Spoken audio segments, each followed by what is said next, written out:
Okay, well, hello everyone. My name is Rodrigo, and I'm going to be talking a bit about how we use eazyBI on our sales tools. To give you a bit of context, a bit of background, I work at Adaptivist. We are an Atlassian solution partner, and we provide a lot of services around the Atlassian ecosystem. So we have professional services, we have managed services, training, and we also develop our own apps. Some of them you might know, Script Runner. We have test management. We have Smart Draw and Project Configurator are some of the most famous ones. And my journey at Adaptivist started about 2 years ago, and I started as part of the sales team. And then a little bit after that, I became a sales analyst. And at that point in time, the sales tools looked a bit like that. We were using Jira and Salesforce. And on Jira, we had a bit of the bigger overview of a sales opportunity. So it actually put information such as company description. We would add some comments about the communications we're having with clients. And we would have an assignee being the salesperson responsible for it. If we had documents, we would be attaching to that sales ticket. And then we use Salesforce for the more detailed information, such as the product and the price that we were going to sell the product for. However, when using Salesforce, we encounter a few problems when doing the actual analysis of the Salesforce data. So this is a Salesforce dashboard, and you see that the graphs are not as nice as our dear eazyBI graphs, and they're also static, so you don't really get much out of the information. You see it, but you can't really drill across. If you want to get some more information, you need to probably go to one of the reports, and then it looks a bit like this. And it also doesn't allow for much customization. So what happened? Salespeople, they just didn't use it at all. They simply skipped, it's there, but don't know how to use it, let's just go Excel, right? That's what a lot of people do. Just download everything, put it in Excel or Google Sheets as well. And with that, we had some nice reports, people use it, right? They make their graphs, every time they had to update it, they made a new one. And it was good, it did the job, but as the company was growing, and then we didn't have a sales analyst before, so I became a sales analyst. This is kind of a lot what my job was. We have people simply saying, hey Rodrigo, can I have this report, blah, blah, and then can I have this other report? And then we start seeing some of the downsides of using Excel as a sales analysis tool. Is that, well, it always needs to be constantly updated, right? You should always download the data, update, play with it. Also, it's not really saved anywhere. We had like different files going around. We had Google Sheet links, and people couldn't find it. So yeah, I spent most of my time just like creating reports. So we started thinking, well, there's got to be a better way. You guys know the Americans, right? So we thought, okay, we're a solution partner. Okay, our whole company runs on Jira. So let's look at the Atlassian Marketplace. And then we started looking around, right, seeing the options available. And that's when we got to eazyBI. So did a free trial, as everyone else would do. And we, started playing a bit with it. So we did a bit of the mapping. Actually did every single field. I made a dimension inside eazyBI to make it easier for me to create the reports later. Started creating some qualitative members. It was a bit difficult in the beginning. I had some trouble getting around MDX, but had a lot of help from the eazyBI support team. And then I just started building some reports based on the stuff that I had on Excel and tried to get that into eazyBI. So some sales overviews, and then we would have something like for historical sales, the forecast sales, and then we had like a target. And then I built this stuff in eazyBI, and I took it to the head of sales, and that was his reaction. He liked it a lot. So he gave the go ahead. We sat together and said, okay, let's work a bit more on this. We sat and we started defining actually, okay, what are the reports that you actually need, right? Because there are so many going around in Excel. So okay, which one do you actually need? And then we did that. Some of the other things that we did is we were agreeing on what we would call each thing. So we had things like revenue, and some people would call that actually total sales value, and some people would call it something else. So actually, one moment we sat down and started agreeing on which names we use. Acronyms as well was something that some people were using some acronyms, and some other people in the company had no idea what they meant. So we were defining those. consistent use of colors. We had in the beginning, just make sure that when you're creating multiple reports and you have the training in orange and the next report, make sure it's also in orange, so avoid confusion. And as I said, I had some problems with MDX, and then one of the ways I did to actually fix that is I went to the sample cube that eazyBI has online, and then you can see the MDX code they have there, and then you can just go and take in kind. Because I don't know anything about coding and stuff, so I just took it and started like changing some parts of it and trying to do what I wanted to do. And yeah, I use a lot of the eazyBI support team. So also something that was very useful for me with eazyBI that I didn't have with Salesforce was the ability to very easily change a bit on the graphs, the type, color, symbol, changing the axis. That gave me a lot of flexibility on building my graphs. And I think the feature that I like the most compared to what I was doing with Excel was the opportunity to drill across. Right, so we have, for example, this forecast for sales, right? So we're looking at June, and we think, oh, okay, June is looking like a good month. We have a lot of red here, it's going to be good sales, and then we actually, the sales head of sales will look into it and think, okay, it's looking good, and then he would drill across, right? And then he would say, okay, let's actually see which opportunities, right, which sales opportunities are part of this. And we'll look and we'll see Toys R Us, 99%, and they went bankrupt 2 months ago. So we're like, okay, so not looking that good anymore, right?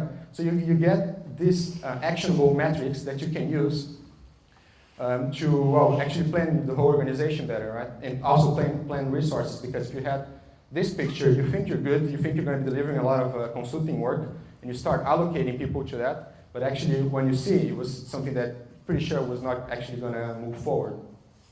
So that was something that we liked a lot. Our head of sales would just spend a lot of time actually just going through the dashboards and drilling across, trying to understand what were the deals, what were the important deals, and also who are the salespeople behind these deals. You could have the same line, and you could drill across and see who were the salespeople actually associated with this deal. And you can see that actually only three salespeople out of the 50 that we have were actually contributing to June. So you think, okay, what are the other ones doing? So you can start taking action on that.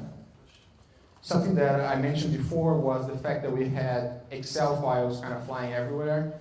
And if you're a head of sales and you're analyzing it, you need to keep trying to find where are all the files, right? So it's difficult to get a complete overview. So what we did was with the eazyBI dashboards is that we actually had one page in Jira, which he was already using, he used every day, where I could go and get a complete overview of all his sales data. Here's just an example of another graph that we use, dividing the sales by type of sale, AMS, PS. And also then you can, again, drill across and get some better insights into actually what's behind it. Here's one report that we did just, so individual salespeople. So each salesperson got their own dashboard, where they had their own metrics, and they could also tell us which type of reports they wanted to see there. So here we have one salesperson and just his overview of his deals that has been closed. What we observed with after we had implemented this, well, we had a lot of good feedback from the sales team. They had access now to immediate access to real-time data. The drilling down and drilling across help people actually understand the data much better. I saved a lot of hours in Excel, so as I said in the beginning, I was only doing Excel reports in my job. And well, after I was done with eazyBI, I basically didn't do much Excel anymore, so I had time to do a lot of other things. We could understand a bit better the sales cycle. The manager was very happy. I actually got a raise from that. It was quite good. He was just so happy because he had all his data there. So yeah, I got a lot of good things, and actually thanks to eazyBI, but don't tell him that. And he also used a lot of the graphs for his presentations, because one of the requests that I was getting, I have a management meeting tomorrow. Can you prepare this report so I can use this graph? And now he had all the graphs there. He could just download or take a screenshot and add his PowerPoint and go to the meeting. And another positive effect that we had with implementing eazyBI was that I was the first one actually to start using eazyBI in the company. And as I did, more people started seeing the graphs that were appearing now in meetings, and started hearing what we were doing with the platform, and other parts of the business start actually using the solution as well. So we have now other parts of the business who implemented eazyBI, and we also had some of our consultants who started studying more, and we're actually now delivering work to clients, actually helping clients use eazyBI. And then we had also bonus results, more of a fun fact thing we can do with Jira. So we are, as I said, we're using Jira and Salesforce. So we had Jira, we're putting some information to Salesforce, and we were going back to Jira to do actually the sales analysis with eazyBI. Then when we looked into it, we started thinking, okay, wait. So Jira, Salesforce, it looks a bit similar. Salesforce is just like a bunch of fields. Can we try to replicate that inside Jira? Instead of having the data going from Salesforce to Jira, and that's actually what we did. So we kind of hacked a little bit, and we made Jira our CRM platform. So we created a lot of custom fields that actually take price, calculate the price, add up things, well, that's something that now we actually don't use Salesforce anymore. We have everybody just using Jira. All the salespeople put all the information there, and yeah, save some money as well. Don't have to pay for a Salesforce license. And yeah, any questions?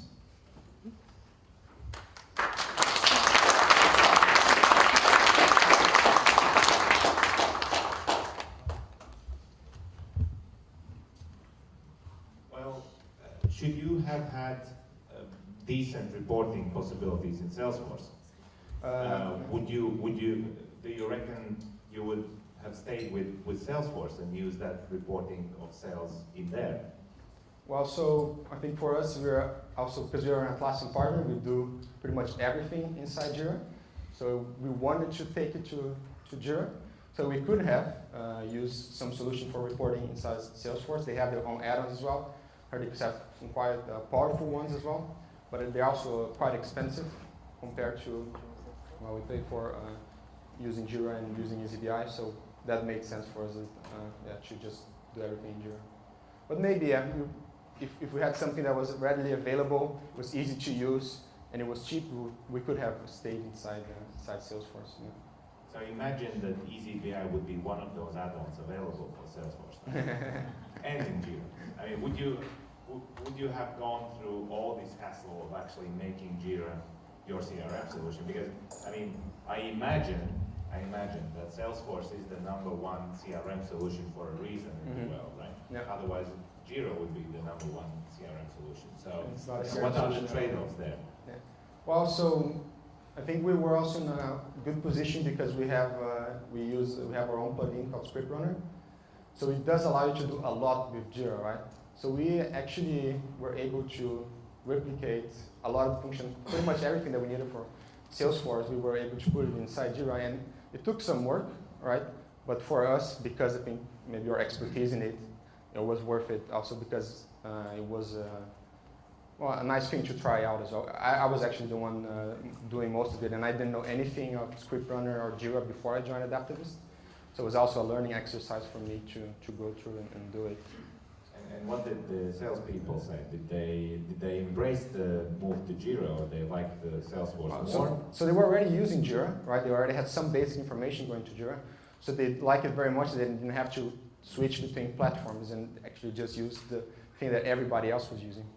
And how much time did it approximately take for you to replicate that? Just out of curiosity. So for me, well, I wasn't working full time on it, but it was something like a few months, like 3 or 4 months of building different things and also improving. Because when we started doing this, we just didn't replicate. We thought, okay, actually, this can be done better. So we also changed some of the logic behind the Salesforce and made it much easier for our own. Because we were building ourselves, we could make some nice integrations with other platforms we were using. Thanks. So that just needs to start selling Jira as a CRM tool with this new product idea after this. Salesforce replacement tool. Any other questions?